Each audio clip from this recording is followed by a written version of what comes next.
तृणमूल प्रवक्ता कुणाल घोष ने कहा कि भाजपा के कार्यक्रम में मां काली के साथ पीएम मोदी की तस्वीर लगाना मां काली का अपमान है। देखिए, कभी कभी लगता है कि आपुन ही भगवान है।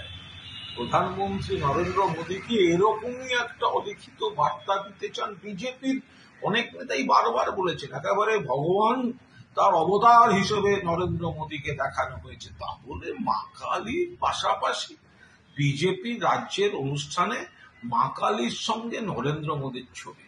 আরে বাংলায় আমরা মা কালীকে আমাদের দেবদেবীদের একটা অন্যরকম উচ্চতায় অন্তর থেকে শ্রদ্ধা করি। সেখানে রাজনৈতিক এক ব্যক্তিকে ভগবানের পাশে বসিয়ে এটা কি হচ্ছে? এ তো ধর্মকেও অপমান করা, দেবদেবীর অবমাননা। এটা রাজনীতিতে হতে পারে না। প্রধানমন্ত্রী নরেন্দ্র মোদী তার চেয়ারটা সাংবিধানিক, রাজনৈতিক ব্যক্তি, তার দল তার নীতিকে ভালো বলতে পারে, গোটা দেশ তার বিরোধী।